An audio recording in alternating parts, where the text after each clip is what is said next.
તો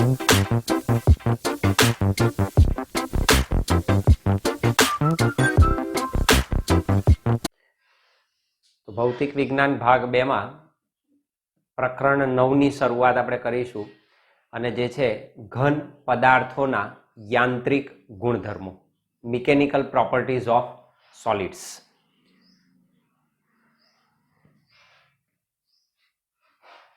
પ્રકરણ 9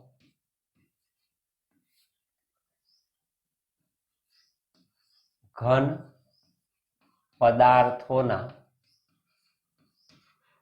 યાંત્રિક ગુણધર્મો.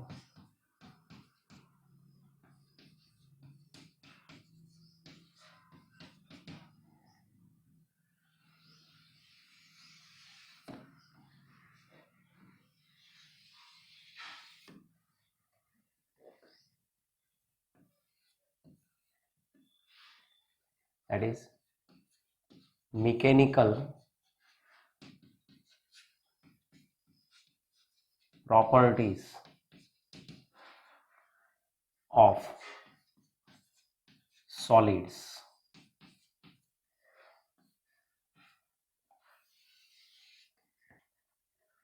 તો અગાઉના ભાગમાં આપણે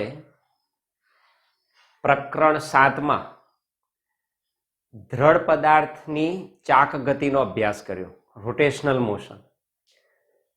એ પદાર્થો હતા દ્રઢ પદાર્થ, દેટ ઇઝ રિજિડ બોડી. આપણે ત્યાં આગળ રિજિડ બોડીનો અભ્યાસ કર્યો. દ્રઢ પદાર્થ શું છે આપણે જાણીએ છીએ. દ્રઢ પદાર્થ એક એવો પદાર્થ છે અથવા કહી શકાય કણોનું બનેલું એવું તંત્ર કે જેમાં કણો વચ્ચેના સાપેક્ષ સ્થાન અફર જળવાઈ રહે.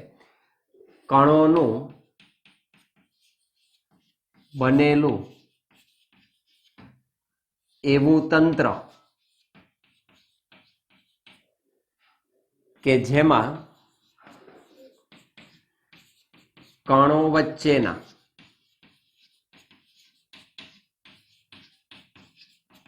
સાપેક્ષ અંતરો અથવા સાપેક્ષ સ્થાન અફર જળવાઈ રહે છે. અફર જળવાઈ રહે છે, બદલાતા નથી. તો કણોનું એવું તંત્ર કે જેમાં કણો વચ્ચેના સાપેક્ષ અંતર કે સ્થાન બદલાતા ના હોય, એટલે કે આપેલો દ્રઢ પદાર્થ એ ચોક્કસ આકાર ધરાવે છે. એના આકારમાં આપણે વિરૂપણ ઉત્પન્ન કરી શકતા નથી. તો દ્રઢ પદાર્થ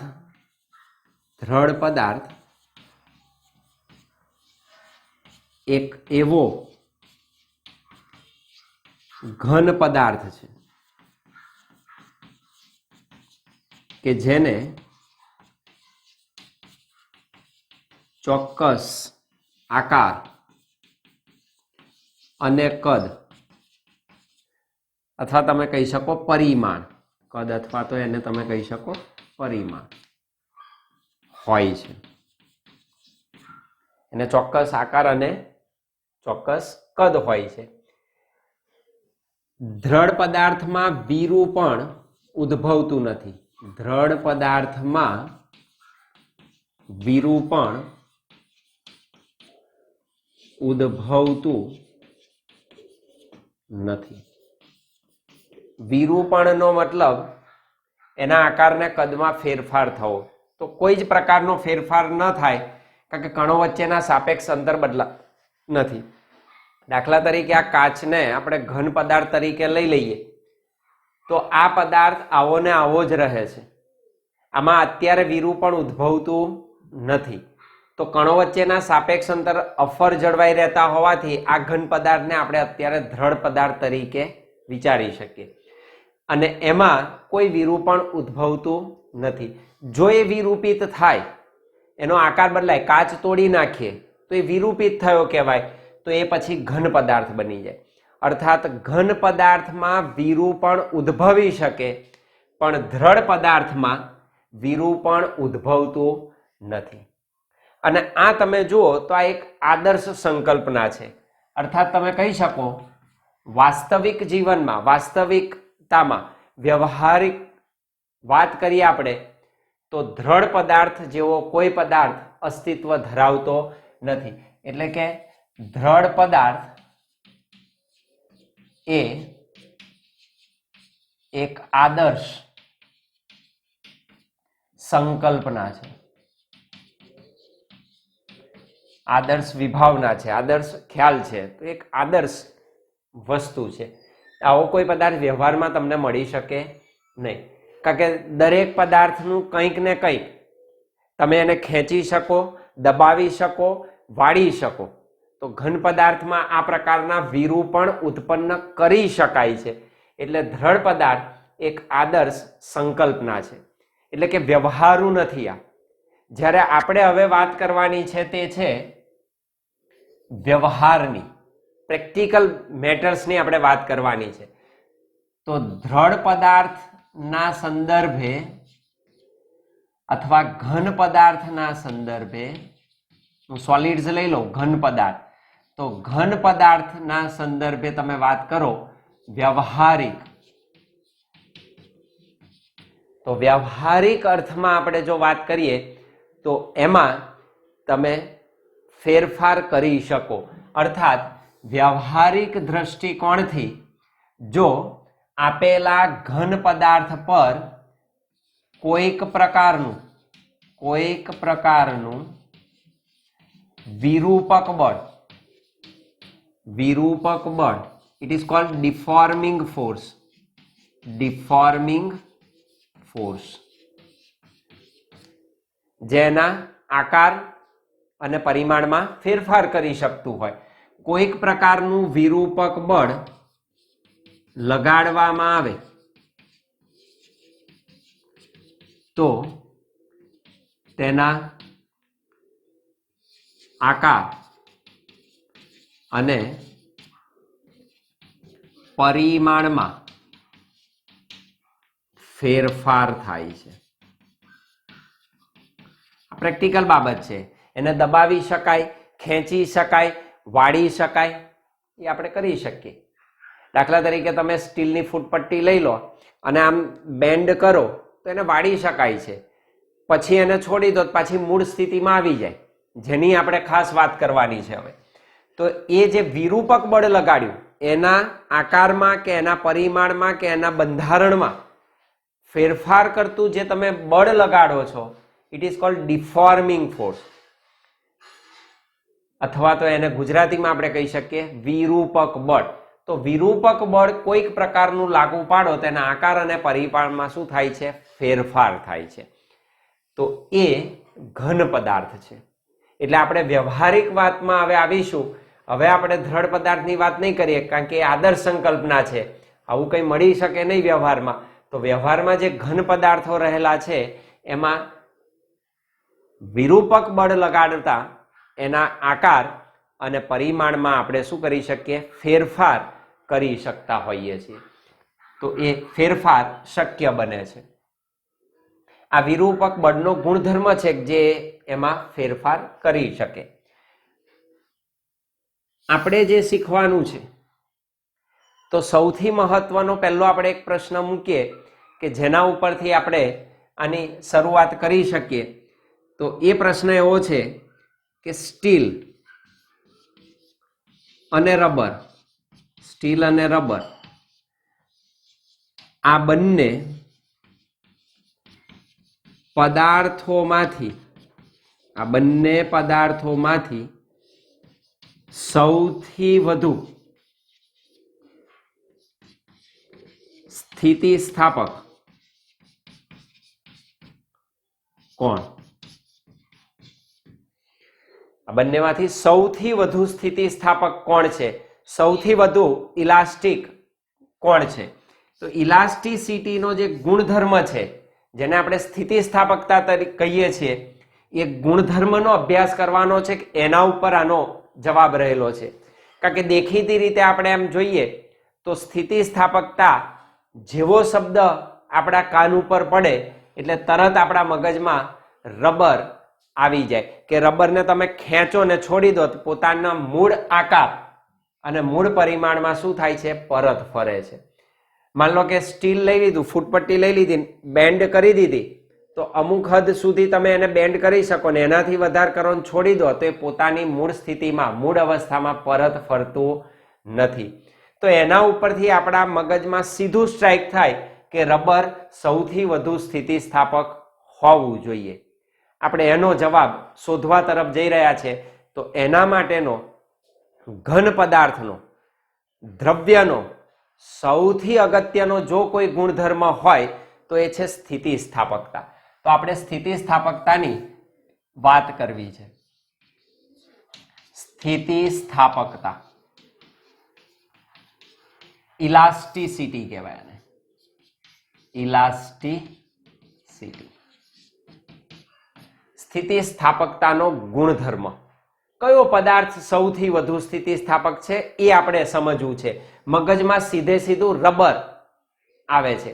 કેવી રીતે, શા માટે, છે કે નહીં, આપણે એને શોધીએ. તો કોઈ પણ દ્રવ્યનો સૌથી મહત્વનો જો કોઈ યાંત્રિક ગુણધર્મ હોય તો એ છે એની સ્થિતિસ્થાપકતા. આ બહુ મહત્વનું છે. કોઈ પણ દ્રવ્યનો સૌથી અગત્યનો યાંત્રિક ગુણધર્મ, કારણ કે આપણે મિકેનિકલ પ્રોપર્ટી જ જોઈએ છે ઘન પદાર્થની. તો કોઈ પણ દ્રવ્યનો સૌથી અગત્યનો યાંત્રિક ગુણધર્મ એટલે જ સ્થિતિસ્થાપકતા. એ કયો ગુણધર્મ છે એનો? સ્થિતિસ્થાપકતાનો ગુણધર્મ છે. આ સ્થિતિસ્થાપકતાને આપણે બે રીતે ડિફાઇન કરીશું, વ્યાખ્યાયિત કરી શકાય. માન લો કે હું પહેલી વ્યાખ્યા આમ લખી શકું સ્થિતિસ્થાપકતાની: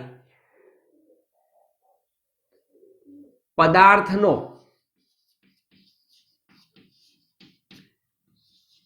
એવો ગુણધર્મ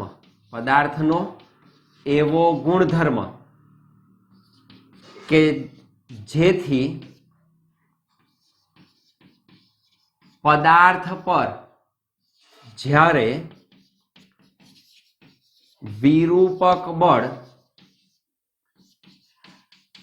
લગાડવામાં આવે ત્યારે તે તેના આકાર અને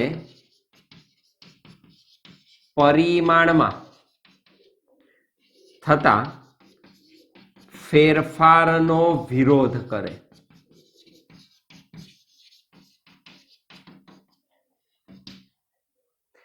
સ્થિતિસ્થાપકતા એ પદાર્થનો એવો ગુણધર્મ છે કે જેથી પદાર્થ પર જ્યારે આપણે વિરૂપણ ઉત્પન્ન કરનારું બાહ્ય બળ લાગુ પાડીએ ત્યારે તે તેના આકાર અને પરિમાણ, પદાર્થનો આકાર અને પદાર્થનું પરિમાણ, શેપ અને સાઇઝ માં કોઈ પણ ફેરફાર થાય એનો એ શું કરશે? વિરોધ કરે, એનો એ ઓપોઝ કરે. એ ગુણધર્મ એનો સ્થિતિસ્થાપકતાનો ગુણધર્મ કહેવાય. અથવા બીજી રીતે આપણે કહી શકીએ, પદાર્થનો એવો ગુણધર્મ કે જેથી પદાર્થ પર જ્યારે લાગુ પાડે વિરૂપક બળ ને દૂર કરવામાં આવે ત્યારે તે પોતાનો આકાર અને પરિમાણ પરત મેળવે છે અથવા તો મૂળ સ્થિતિમાં પાછો ફરે છે. એની મૂળ અવસ્થા શું કરે? પરત મેળવે. એ ગુણધર્મ પદાર્થનો સ્થિતિસ્થાપકતાનો ગુણધર્મ કહેવાય. આ બંને સ્થિતિસ્થાપકતાની જ વ્યાખ્યાઓ છે. આ બંનેના સંદર્ભે આ બંનેને આપણે સમજીશું અને નક્કી કરીશું કે બંનેમાંથી સ્થિતિસ્થાપક વધુ કોણ છે. તો સ્થિતિસ્થાપકતાની આ બંને વ્યાખ્યાઓના આધારે આપણે જજ કરી શકીએ. જો આ ગુણધર્મ શું કહે છે કે જ્યારે કોઈ પદાર્થ પર તમે વિરૂપક બળ લાગુ પાડેલું હોય અને એને તમે દૂર કરો ત્યારે તે પોતાનો આકાર અને પરિમાણ પરત મેળવે. આના આધારે તમે કહી શકો કે રબરને તમે ખેંચો, માન લો કે રબર બેન્ડ લીધી અને મેં ખેંચીને છોડી દીધી, તે પોતાની મૂળ સ્થિતિમાં શું થશે? તરત પરત ફરે. જ્યારે સ્ટીલ માટે એટલું ઝડપથી એ પોતાની મૂળ સ્થિતિમાં પરત ફરતું નથી. બેન્ડ કરો ત્યાંનું ત્યાં રહી પણ શકે. તો આપણને આના ઉપરથી એવું લાગે કે વિરૂપક બળ દૂર કરતા પોતાનો આકાર અને પરિમાણ મેળવવામાં રબર અગત્યનું જણાય છે. એટલે કે એની અંદર આ સ્થિતિસ્થાપકતાનો ગુણધર્મ હોવો જોઈએ સૌથી વધુ. અને આ ગુણધર્મ તમે જુઓ તો આ ગુણધર્મ એવું કહે છે કે વિરૂપક બળ લગાડવામાં આવે ત્યારે તેના આકારને પરિમાણમાં થતા ફેરફારનો શું કરે? વિરોધ કરે.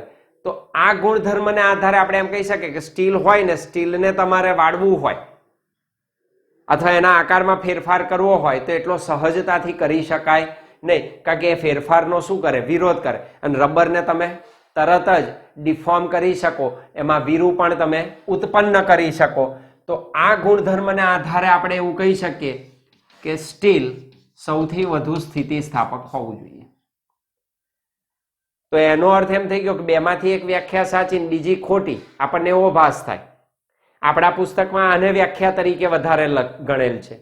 આવું નથી કહ્યું, આ કહેલું છે. પણ આ રીતે તમે વિચારો તો બંને થયા. પણ હકીકતમાં જોવા જાઓ તો સાચે સ્ટીલ સૌથી વધુ સ્થિતિસ્થાપક છે. સૌથી વધુ સ્થિતિસ્થાપક છે. કેવી રીતે આપણે એનો વિચાર કરીએ તો શું આ બે વ્યાખ્યામાંથી એક વ્યાખ્યા ખોટી છે એમ કહેવાય? તો આના આધારે આ વ્યાખ્યા ખોટી છે એવું આપણને લાગે. ના, એવું નથી. અહીં વિચાર કરો, પદાર્થનો એવો ગુણધર્મ કે વિરૂપક બળ દૂર કરો તો એ પોતાનો આકાર અને પરિમાણ શું કરે? પરત મેળવે. આ કન્ડિશનમાં આપણને સ્ટીલ જણાતું નથી, કારણ કે આપણે સ્ટીલને વધારે બેન્ડ કરીએ, વધારે વાળીએ તો શું થઈ જાય? એ પોતાના મૂળ અવસ્થામાં પરત ફરતું નથી. પરંતુ આ જે કન્ડિશન છે, આ પરિસ્થિતિ છે, એ પરિસ્થિતિ વિરૂપણની અમુક હદ સુધી જ આપણે ગણી શકીએ. હદ ઉપરાંતનું વિરૂપક બળ લગાડવાનું નથી. અમુક લિમિટમાં, અમુક હદ સુધી જ વિરૂપક બળ લગાડો. ત્યાં સુધી જો તમે આને જુઓ તો આપેલું સ્ટીલ જ રબર કરતા વધુ સ્થિતિસ્થાપક ગણી શકાય. એટલે અહીં તમે એડ કરી શકો કે મૂળ સ્થિતિમાં પાછો ફરે છે, પણ ક્યાં સુધી? તો આપણે એને કન્ડિશન અહીં લખી શકીએ આ વ્યાખ્યામાં કે એ જે હદ છે જ્યાં સુધી તમે વિરૂપણ લગાડી શકો એને કહેવાય એની સ્થિતિસ્થાપકતાની હદ. એ ઇલાસ્ટિક લિમિટ છે. અમુક હદની અંદર જ તમે એટલું વિરૂપણ ઉત્પન્ન કરી શકો. એના ઉપરાંતનું લગાડો તો પછી એનો કોઈ મતલબ નથી. એનો અર્થ એમ થયો કે સ્થિતિસ્થાપકતાની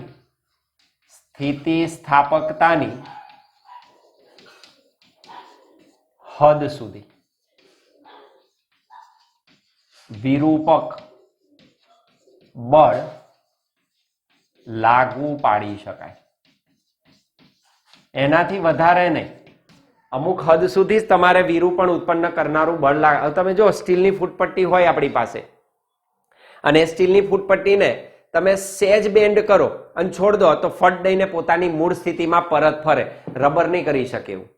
રબર જેટલું ઝડપથી પોતાનો મૂળ આકાર અને બંધારણ અથવા તો પરિમાણ પરત મેળવે એના કરતા સ્ટીલ ઘણું જ ઝડપથી પોતાની મૂળ અવસ્થામાં શું થાય? પરત ફરે. આપણે જોઈએ સ્ટીલને સહેજ આમ વિરૂપણ લગાડીને છોડ દો તો શું થાય? કંપન પેદા થઈને પોતાની મૂળ સ્થિતિમાં શું થાય છે? તરત જ પરત ફરે છે. જ્યારે રબરમાં એટલું ઝડપથી એ પોતાનું મૂળ આકાર અને પરિમાણ પ્રાપ્ત કરતું નથી. તો અમુક હદ સુધી વિરૂપક બળ લગાડવામાં આવે તો અહીં પણ જણાય છે કે સ્ટીલ એ સૌથી વધુ સ્થિતિસ્થાપક છે.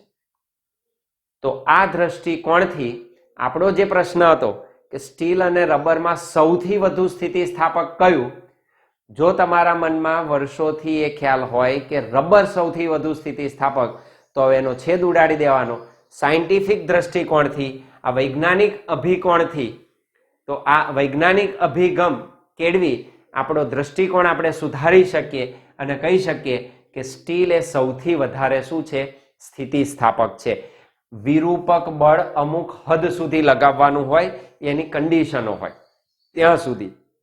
તો એ કન્ડિશનમાં બંનેને તમે એટલું વિરૂપક બળ લગાડો તો આપેલું સ્ટીલ એ સૌથી વધુ સ્થિતિસ્થાપક કહેવાય, કારણ કે એના આકારને પરિમાણમાં થતા કોઈ પણ ફેરફારનો વિરોધ કરે રબર નહીં કરી શકે.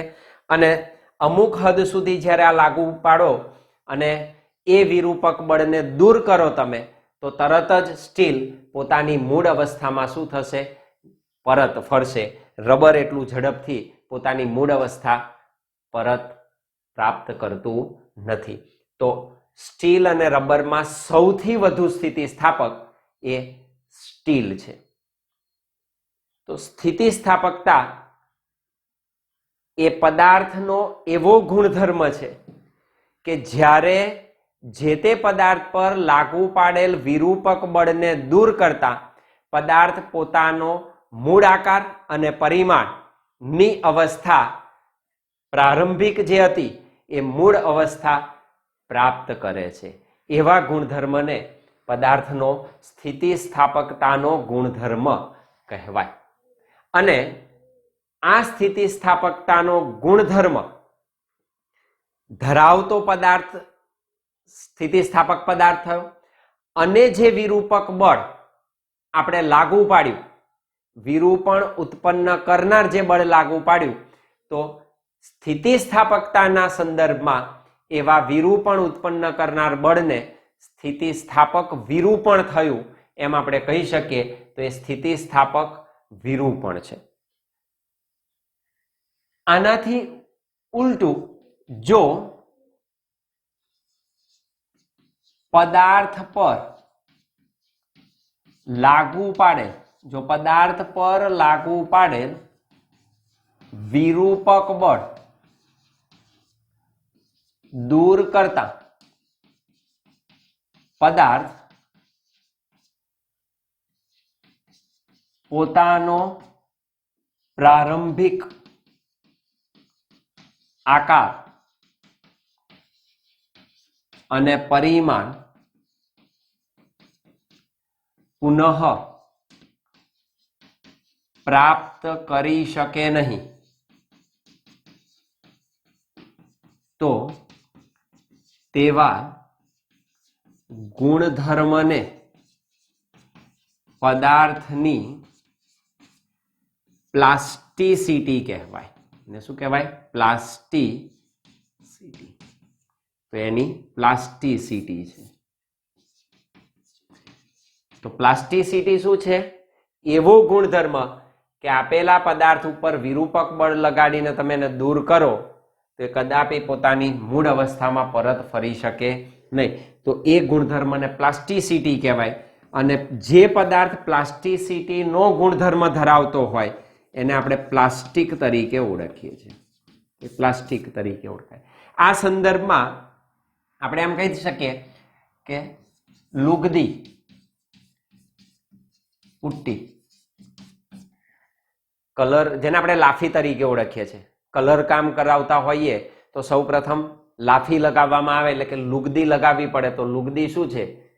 This one kind of plastic. તો એ પ્લાસ્ટિસિટીનો ગુણધર્મ એની પાસે છે કે પોતાની મૂળ અવસ્થામાં પરત ફરી શકે નહીં વિરૂપક બળ લગાડ્યા બાદ અને દૂર કરીને. તો લુગદી અથવા તો કહી શકો કાદવ, મળ. કાદવ કીચડ આપણે જે કહે છે, તો જે કાદવ છે એ કાદવ કેવું કહેવાય? પ્લાસ્ટિક કહેવાય. તો એમ કહી શકો કે લુગદી અને કાદવ એ બંને વ્યવહારમાં આદર્શ પ્લાસ્ટિક છે. તો આ આદર્શ પ્લાસ્ટિક છે. તો બીજી પણ એક વસ્તુ તમારા મગજમાં ક્લિયર થાય. પ્લાસ્ટિકના ખ્યાલમાં આપણી મગજની અંદર બધું પ્લાસ્ટિક જ પડેલું હોય. તે પ્લાસ્ટિક નહીં, ગુણધર્મ છે. પ્લાસ્ટિસિટીનો ગુણધર્મ કે જે પોતાના વિરૂપક બળ દૂર કરતા પદાર્થ પોતાનો મૂળ આકાર અને બંધારણ અથવા પરિમાણ પરત પ્રાપ્ત કરી શકે નહીં. તો આ સ્થિતિમાં લુગદી અને કાદવ એ બંને આદર્શ પ્લાસ્ટિકના શું દર્શાવે છે? ગુણ ઉદાહરણ દર્શાવે છે. તો આ પ્લાસ્ટિક અને પ્લાસ્ટિસિટી. ઇલાસ્ટિસિટી સ્થિતિસ્થાપકતાનો ગુણધર્મ, અને સ્થિતિસ્થાપકતા અને આપણે આગળ શીખીશું ત્યારે એ સ્થિતિસ્થાપકતા અંકને એની વાત કરવામાં આવે ત્યાં જોઈશું. તો સ્ટીલ નો સ્થિતિસ્થાપકતા અંક એ રબરના સ્થિતિસ્થાપકતા અંક કરતા કેવો છે? વધારે છે. That is modulus of elasticity. આપણે એની વાત કરવાની જ છે. પાઠના અગાઉ પછીના ભાગમાં એ આવે છે. તો બે બાબત ક્લિયર કરવાની. સ્થિતિસ્થાપકતા શું છે અને વોટ ઇઝ પ્લાસ્ટિસિટી. સ્થિતિસ્થાપકતાનો ગુણધર્મ એ દ્રવ્યનો સૌથી અગત્યનો શું છે? યાંત્રિક ગુણધર્મ છે. અને એને આપણે બે ડેફિનેશન આપી, બે વ્યાખ્યાઓના આધારે આપણે એ પણ દર્શાવ્યું કે સ્ટીલ અને રબરમાં સારું સ્થિતિસ્થાપક પદાર્થ, સારો સ્થિતિસ્થાપક પદાર્થ કોણ છે? તો એનો જવાબ આપણને સ્ટીલ તરીકે મળે છે. એટલે હવે આ બહુ જ ક્લિયર તમારી પાસે હોવું જોઈએ. અને આ કન્ડિશનને તમે એપ્લાય કરો અને એવા ગુણધર્મો ધરાવતા પદાર્થો ઓળખી કાઢો તો કોણ સ્થિતિસ્થાપક છે અને કોણ પ્લાસ્ટિક છે એ પણ સમજવામાં કોઈ મુશ્કેલી નડે નહીં. તો હવે આને આપણે વ્યવસ્થિત પ્રશ્નના સ્વરૂપે નોંધી દઈશું. દ્રવ્ય માટે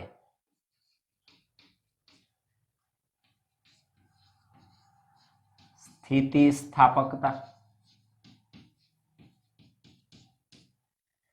અને પ્લાસ્ટિસિટી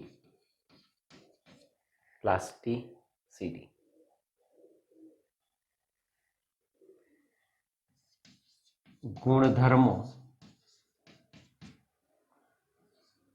ની સમજૂતી આપો. આ બે ગુણધર્મોની આપણે સમજૂતી મેળવીશું. દ્રઢ પદાર્થ એ એક એવો સખત ઘન પદાર્થ છે કે જેને ચોક્કસ આકાર અને કદ હોય છે. ઘન પદાર્થને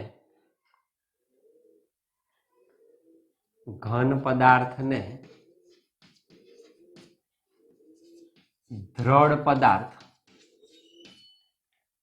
તરીકે લઈ શકાય. આપણે એની કન્ડિશન કઈ હતી? કયા સંજોગોમાં? જ્યારે એમાં વિરૂપણ ઉદ્ભવતું ન હોય. જ્યારે તેમાં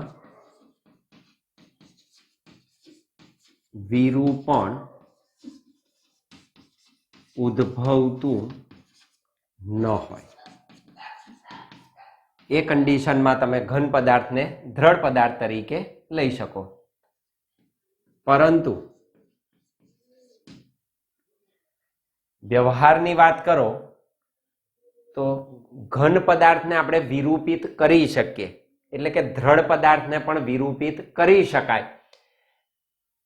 અમુક પદાર્થો કોક એવા હોય, બાકી તો મોટા ભાગે સૂક્ષ્મ પ્રમાણમાં પણ વિરૂપણ અવશ્ય ઉત્પન્ન થાય છે. તો ઘન પદાર્થને દ્રઢ પદાર્થ તરીકે લઈ શકાય. પરંતુ આવા પદાર્થને પણ વિરૂપિત કરી શકાય છે. વિરૂપિત કરી શકાય છે. એમાં પણ આપણે વિરૂપણ ઉત્પન્ન કરી શકીએ છીએ. એટલે કે અર્થાત તેને ખેંચી, દાબી કે વાળી શકાય. તમે એને ખેંચી શકો, એમાં દબાણ ઉત્પન્ન કરી શકો, કોમ્પ્રેસ કરી શકો, સંકોચિત કરી શકો, અથવા એને બેન્ડ કરી શકો, વાળી શકાય. જેથી ઘન પદાર્થો સંપૂર્ણપણે દ્રઢ પદાર્થ નથી. સંપૂર્ણ રીતે દ્રઢ પદાર્થ તરીકે વર્તતા નથી. સ્થિતિસ્થાપકતા, ઇલાસ્ટિસિટી. સ્થિતિસ્થાપકતા પદાર્થના જે ગુણધર્મ ને લીધે પદાર્થના જે ગુણધર્મને લીધે વિરૂપક બળ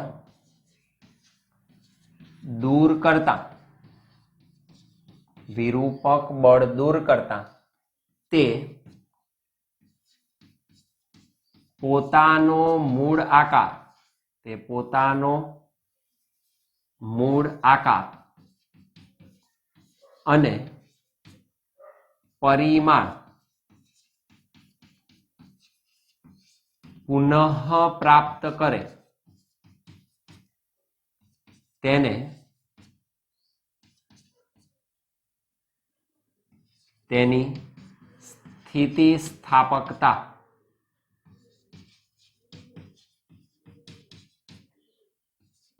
કહે છે.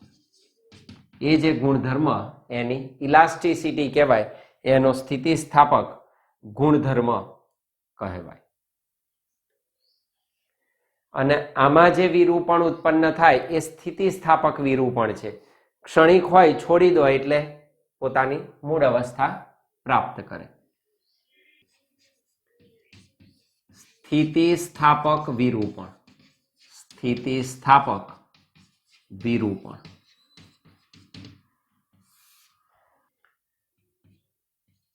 પદાર્થના સ્થિતિસ્થાપકતાના ગુણધર્મને લીધે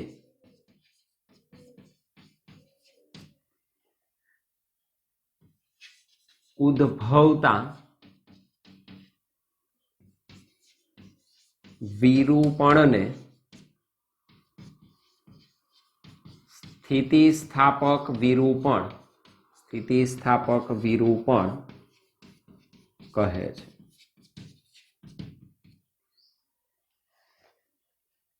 સ્થિતિસ્થાપકતાના ગુણધર્મને લીધે એની અંદર સ્થિતિસ્થાપક વિરૂપણ આવે. પ્લાસ્ટિસિટી.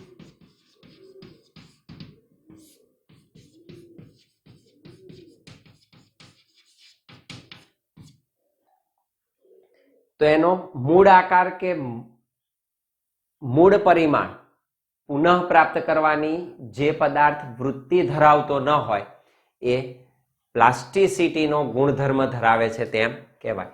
આપણે આના ઉપરથી લખી શકીએ પદાર્થનો એવો ગુણધર્મ કે જેને લીધે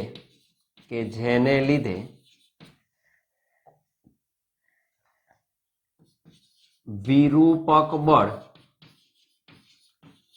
દૂર કરતા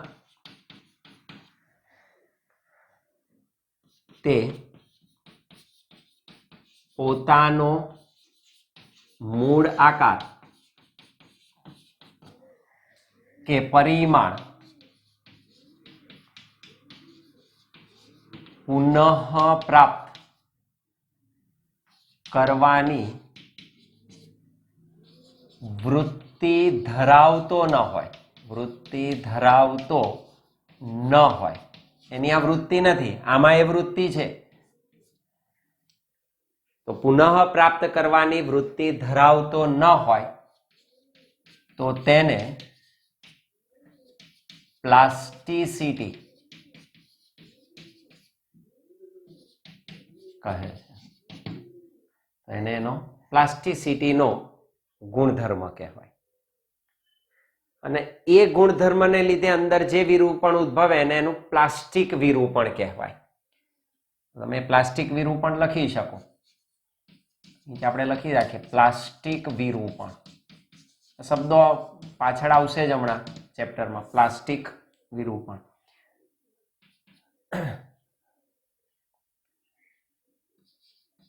પદાર્થના પ્લાસ્ટિસિટી ના ગુણધર્મને લીધે ઉદ્ભવતા વિરૂપણને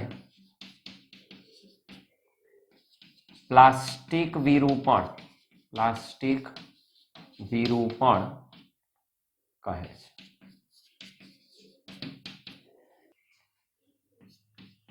પ્લાસ્ટિક કોને કહેવાય?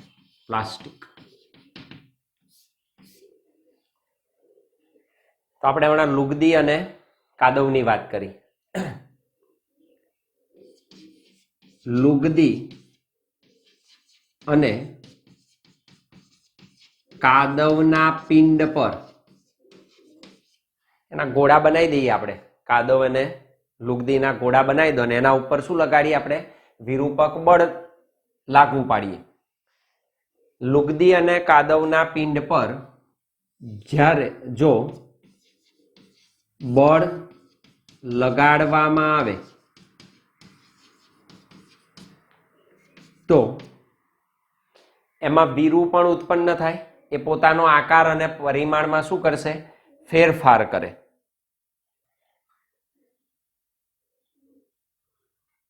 લુગદી અને કાદવના પિંડ પર જો બળ લગાડવામાં આવે તો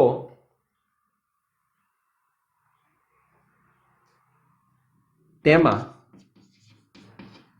પોતાનો પ્રારંભિક, એટલે જે મૂળ હતો તે પ્રારંભિક આકાર કે પરિમાણ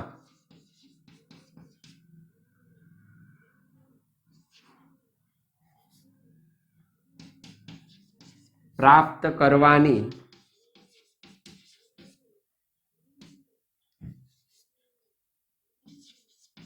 વૃત્તિ હોતી નથી. એની અંદર આ વૃત્તિ નથી તો શું થાય? કાયમને માટે વિરૂપિત થઈ જાય. એ પોતાનો આકાર અને પરિમાણ બંને હંમેશને માટે શું કરે છે? ગુમાવે છે. તો એમની પાસે આ આકાર કે પરિમાણ પાછો મેળવવાની, પોતાનો પ્રારંભિક આકાર કે પરિમાણ પુનઃ પ્રાપ્ત કરવાની વૃત્તિ હોતી નથી. અને કાયમ માટે તે વિરૂપિત થઈ જાય છે. આવા પદાર્થને પ્લાસ્ટિક કહેવાય. આવા પદાર્થને પ્લાસ્ટિક કહેવાય. અને આનો આ ગુણધર્મ એ પ્લાસ્ટિસિટી કહેવાય છે. તેથી આવા ગુણધર્મને પ્લાસ્ટિસિટી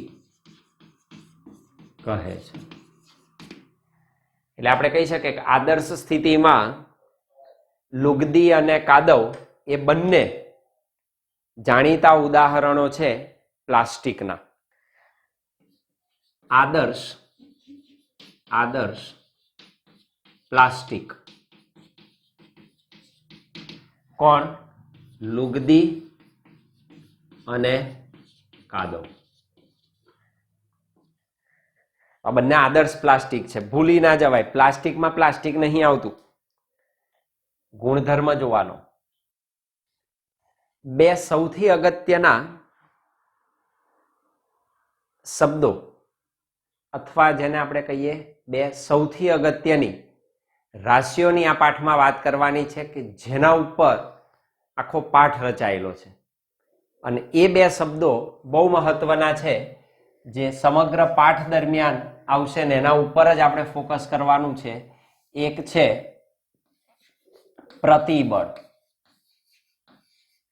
જેને કહેવાય સ્ટ્રેસ. આપણે આ વારે ઘડે બોલીએ છીએ, મને તો બહુ સ્ટ્રેસ પડે છે, મને પરીક્ષાનો સ્ટ્રેસ છે, મને વાંચવાનો સ્ટ્રેસ છે, મને જાગવાનો સ્ટ્રેસ છે. આપણે સ્ટ્રેસ શબ્દ બહુ બોલીએ છીએ. સ્ટ્રેસ એટલે પ્રતિબળ. તો પ્રતિબળ એક સૌથી અગત્યની રાશિ છે. અને વિકૃતિ, ઇટ ઇઝ કોલ્ડ સ્ટ્રેન.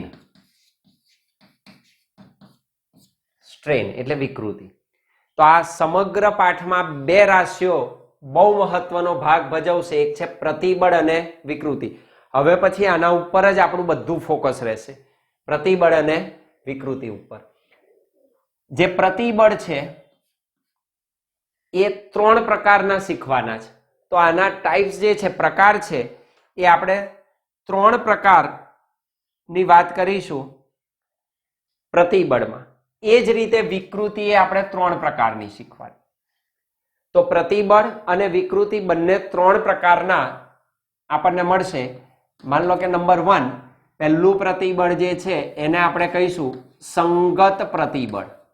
સંગત પ્રતિબળ. તો સામે આપણને એની વિકૃતિ મળશે આ જ નામથી, સંગત વિકૃતિ. સંગત વિકૃતિ. પ્રતિબળ ને વિકૃતિ શું છે એની વાત કરીએ છીએ, તો પહેલા આખું જાણી લો કે આપણે શું શીખવા જઈ રહ્યા છીએ સમગ્ર પાઠમાં. તો પ્રતિબળનો એક પ્રકાર શીખીશું સંગત પ્રતિબળ, that is called longitudinal stress. longitudinal stress. longitudinal stress. આને કહેવાય longitudinal strain. longitudinal strain.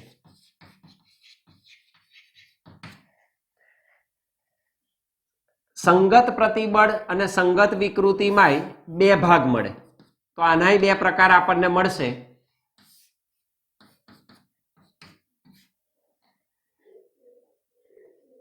સંગતનો અર્થ લંબાઈ સાથે છે, એની લંબાઈ સાથે છે. એટલે આ સંગત શબ્દને બીજી રીતે પ્રતાન શબ્દ તરીકે વપરાય છે. સંગતની જગ્યાએ શું આવે? પ્રતાન પ્રતિબળ પણ કહેવાય અને આને પ્રતાન વિકૃતિ પણ કહેવાય. એના 2 પ્રકાર છે. કાં તો તમે ખેંચી શકો, કાં તો સંકોચિત કરી શકો. તો ખેંચો તો તણાવ ઉત્પન્ન થાય, તો એ તણાવ પ્રતિબળ મળે. અને બહારથી અંદર તરફ બળ લગાડો તો એ કોમ્પ્રેસ થાય, સંકોચિત થાય. એટલે that is called compressive stress કે સ્ટ્રેન, એટલે કે દાબીય પ્રતિબળ. તો પ્રતિબળ 2 પ્રકારના મળે. એક છે તણાવ પ્રતિબળ અને બીજું છે દાબીય પ્રતિબળ. તણાવ એટલે ટેન્સાઇલ સ્ટ્રેસ અને બીજું છે કોમ્પ્રેસિવ સ્ટ્રેસ. Compressive stress. થોડા ઘણા અંગ્રેજી શબ્દો જાણતા જાઓ તો એના આવનાર સમયમાં આપણને સરળતા રહે. તો તણાવ એટલે ટેન્સાઇલ અને દાબીય. એ જ રીતે અહીં તમને મળે તણાવ વિકૃતિ અને દાબીય વિકૃતિ. ટેન્સાઇલ સ્ટ્રેન અને કોમ્પ્રેસિવ સ્ટ્રેન. એનો આપણે અભ્યાસ કરવાનો. બીજો જે પ્રકાર છે એ છે આકાર પ્રતિબળ. બીજા પ્રકારનું પ્રતિબળ છે આકાર પ્રતિબળ છે, અથવા તો એને કહેવાય સ્પર્શીય પ્રતિબળ, શિયરિંગ સ્ટ્રેસ. તો આને સ્પર્શીય પ્રતિબળ પણ કહેવાય. સ્પર્શીય પ્રતિબળ. તો આને કહીશું આપણે ટેન્જન્શિયલ, સ્પર્શકની દિશામાં લાગે, સ્પર્શીય, અથવા તો શિયરિંગ સ્ટ્રેસ, શિયરિંગ સ્ટ્રેસ અથવા તો ટેન્જન્શિયલ, ટેન્જન્શિયલ સ્ટ્રેસ. તો અહીં આગળ તમે અભ્યાસ કરશો આકાર વિકૃતિ, આકાર વિકૃતિ, તો આકાર પ્રતિબળ અથવા તો આકાર વિકૃતિ. અને ત્રીજા પ્રકારમાં આપણે અભ્યાસ કરીશું એ છે કદ પ્રતિબળ, કદ પ્રતિબળ, અથવા તો એને કહેવાય હાઇડ્રોલિક, હાઇડ્રોલિક અથવા જલીય પ્રતિબળ, હાઇડ્રોલિક પ્રતિબળ અથવા તો જલીય પ્રતિબળ. એ જ રીતે અહીં તમને મળશે કદ વિકૃતિ, કદ વિકૃતિ. 3 પ્રકારના પ્રતિબળ અને 3 પ્રકારની વિકૃતિ આપણને શીખવાની છે. પ્રતિબળ એટલે શું? તો આપેલું જે પ્રતિબળ છે એ પ્રતિબળને દબાણના જ એકમો છે. એટલે જેમ આપણે દબાણને કહીએ છીએ એકમ ક્ષેત્રફળ દીઠ બળ, પણ અહીં જે બળ આવે એ પુનઃસ્થાપક છે. કયું? પદાર્થનું અંદરનું, મોલેક્યુલ્સ, અણુઓ ઉપર લાગતું. તો અણુઓ દ્વારા જે કંઈ બળ આંતરિક પોતાની મૂળ અવસ્થામાં પરત કરવા માટે લાગુ પાડવામાં આવે તો એ ધેટ ઇઝ રિસ્ટોરિંગ ફોર્સ, એ આંતરિક પુનઃસ્થાપક બળ છે. તો સ્થિતિસ્થાપકતાની જ્યારે જ્યારે આપણે વાત કરીશું ત્યારે પુનઃસ્થાપક બળ આવશે, રિસ્ટોરિંગ ફોર્સ. એને મૂળ સ્થિતિમાં, મૂળ અવસ્થામાં, પોતાની પ્રારંભિક અવસ્થામાં શું કરે? પદાર્થને પરત લાવવા માટે કાર્ય કરે. તો એ જે છે પુનઃસ્થાપક બળ છે. એટલે એ પુનઃસ્થાપક બળ આની સાથે સંકળાયેલું છે. તો પ્રતિબળ જે છે એ પ્રતિબળ ને સિગ્મા વડે દર્શાવીશું. એનો સિમ્બોલ સિગ્મા છે, આ સિગ્મા તરીકે. અને એ સિગ્માને આપણે વ્યાખ્યાયિત કરી શકીએ. પ્રતિબળ એટલે એકમ ક્ષેત્રફળ દીઠ આપેલા પદાર્થના આડછેદના એકમ ક્ષેત્રફળ દીઠ ઉદ્ભવતું પુનઃસ્થાપક બળ, રિસ્ટોરિંગ ફોર્સ. FR લખો તોય ચાલે. તો ઉદ્ભવતા પુનઃસ્થાપક બળને, તો આ બળ કયું બળ છે? પુનઃસ્થાપક બળ, પુનઃસ્થાપક બળ ડિવાઇડેડ બાય ક્ષેત્રફળ, આડછેદનું ક્ષેત્રફળ. તો આપેલા આડછેદના ક્ષેત્રફળ પર ઉદ્ભવતું પુનઃસ્થાપક બળ એનું પ્રતિબળ કહેવાય, સિગ્મા. અને એ જ રીતે આપણને મળશે વિકૃતિ. તો જે વિકૃતિ છે એ વિકૃતિને આપણે એપ્સિલોન તરીકે સંજ્ઞામાં દર્શાવીશું, એપ્સિલોન, ઈ તરીકે. તો વિકૃતિ એટલે એના પરિમાણનો ફેરફાર ભાગ્યા મૂળ પરિમાણ. તો પરિમાણનો ફેરફાર ભાગ્યા મૂળ પરિમાણનો ગુણોત્તર, પરિમાણનો ફેરફાર, અંશમાં પરિમાણનો ફેરફાર આવે, ડિવાઇડેડ બાય મૂળ પરિમાણ. લંબાઈ હોય તો લંબાઈનો ફેરફાર ભાગ્યા મૂળ લંબાઈ, કદ હોય તો કદનો ફેરફાર ભાગ્યા મૂળ કદ, ધેટ ઇઝ એપ્સિલોન. તો વિકૃતિ એટલે વિકૃતિને પરિમાણ ના હોય અને પરિમાણ હોય. તો આ વિકૃતિ પરિમાણ એકમ રહિત છે, પરિમાણ કે એકમ રહિત હોય. જ્યારે આને તમે કહ્યું તેમ પ્રતિબળ એ બળ ન હોય પણ દબાણ છે, તો આને દબાણના પરિમાણ હોય, ન્યૂટન પર મીટર સ્ક્વેર અથવા તમે કહો છો પાસ્કલ. તો આને પ્રતિબળને દબાણના પરિમાણ છે, શકોના દબાણના પરિમાણ છે. તો પ્રતિબળ એ બળ ન હોય પણ શું છે? દબાણ છે. તો આ બધી બાબતોની ચર્ચા આપણે હવે પછી પ્રકરણના આગળના ભાગમાં કરવાની રહેશે.